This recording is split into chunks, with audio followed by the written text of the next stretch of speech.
Hello everyone. Hello again from USA Canada Visa Help, and today I will discuss from page 2. So we have discussed page 1 of I-130, so you understand that this is as easy as water and you do not need a PhD in rocket science because this is as a board science. This is at best a board science. So let's proceed with the page 2. So information about you. Again, it is you, the US citizen. So in case of immediate relative, it is based on US citizen, not the permanent resident, only US citizen. Okay, so you, in this case, you are US citizen, and what are the other names you used, if any? So if you ever in your life used other names, then put that information, otherwise you do not need. So other information. So if you fill out this part, then other information will be So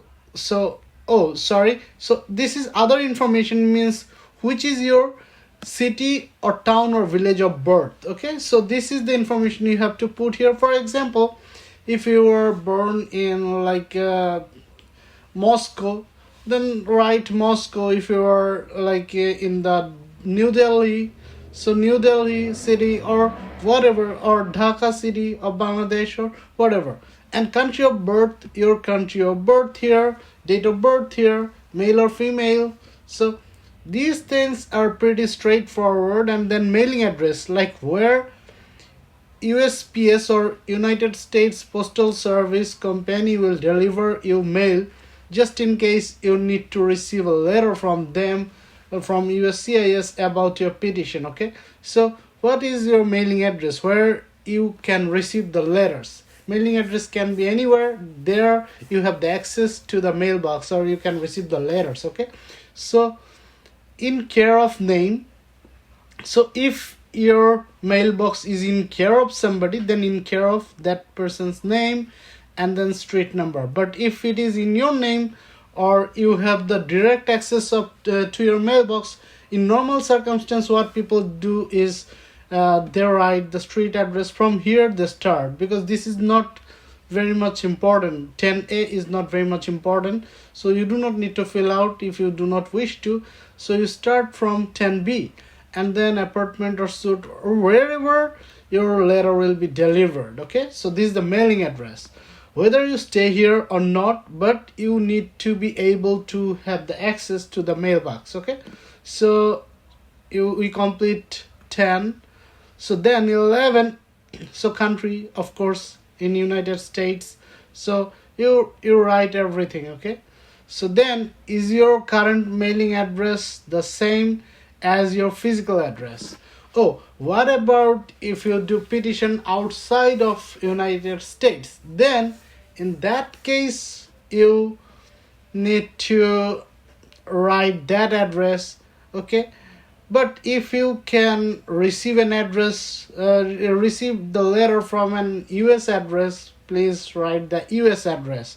Okay, because this is much better, because USPS will be very comfortable delivering a letter from USCIS throughout the entire US, but it will not be as comfortable as to deliver a letter outside of United States. Okay, however, you can put your country information and also the mailing address information here if it is different from the address of United States. That is also okay in case you are outside United States. Okay, but if somebody like your spouse or your parent or your child or like son or daughter who is a US citizen, he or she must be in United States, or probably he or she is in United States. Therefore, it is better to use that person's address, which is in the United States. Okay, so you understand the concept? Then, is your current mailing address as same as your physical address? If it is the same as your physical address, where you are located at or where you are living, then select yes, otherwise select no. These are pretty straightforward. Then come to the right hand side, we have done 11, and then address history. So you have to read carefully. Provide your physical addresses for the last 5 years, whether inside or outside the United States. So, in the last 5 years, which physical addresses you have used or you stayed. This is an operational matter or this is a clerical thing, so you do not need to be too much scared about this, but you need to fill out. Okay, so physical address 1. So provide your current address first. So this should be the most recent one, and then if you have used another address, then this should be a little older than this one. Okay, this first one should be the most recent one. For example, this is 2024 address, then this is 2023 address, and afterwards this can be the third one. If there is third one, then there are only two addresses here. Okay, so this will be the present, and this one will be the address that is older than the present address. Okay, so the second most recent address will be here. Okay, so this is also pretty straightforward. You understand that. Your marital information, like how many times you have been married, so you can marry so many times. So it is like the question is how many times you have been married, but most of the cases people marry only once, or perhaps if more than maybe two, but probably not more than two nowadays. Okay, so the answer, you know your answer, I don't know. Then current marital status, currently are you married or divorced or separated, whatever, widowed, single, whatever. And then let's go to the page 3. So you understand how smoothly we are going to page from page to another page. So these things are pretty simple. These are as easy as what I told you. Okay, so part 2 still continues. So number 18, date of current marriage if currently married. Okay, so what is the marriage date of the current marriage if you are currently married? Okay, if you are not currently married, then you do not need to use this thing. Place of your current marriage. So if married, so where you got married, like the city, state, province, country. Okay, it doesn't have to be United States, because all the people around the world do not come to United States and then marry. No, it doesn't happen to all the people in the world. So wherever you have become married, so that city, state, province, country. Okay, and then name of all your spouses. So name of all your spouses, like if you have more than one spouse, then also you need to put the second spouse information. Okay, so keep on filling out, but if you have only one spouse, then spouse 1 only, no need to fill out spouse 2 information.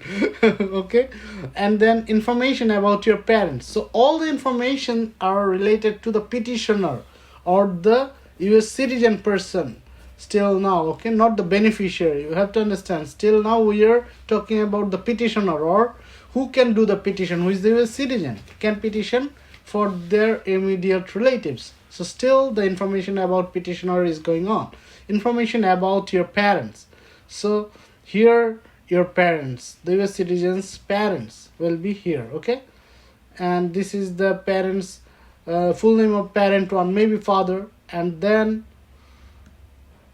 parent 2, mother maybe. So, or alternatively mother first, father second, you can do that, no problem.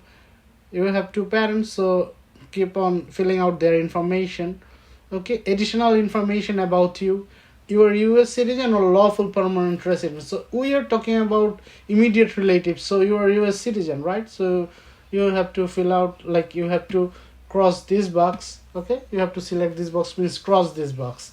And then how you became citizen, birth, naturalization, or by parents. Okay, so this will be another thing you fill out. And then have you obtained a certificate of naturalization or a certificate of citizenship? Yes, so select yes. And then if you selected yes, number 38, complete the following: certificate number, place of the issuance, date of issuance. Okay, so we have completed the part like we have already completed per page number 3. So in next video I will discuss through 4 to 2 onwards. Okay, so until then, thank you so much for watching, and keep on watching. That will be the best for you, so that you can understand the process thoroughly. Okay, thank you so much. Have a good day. Bye bye.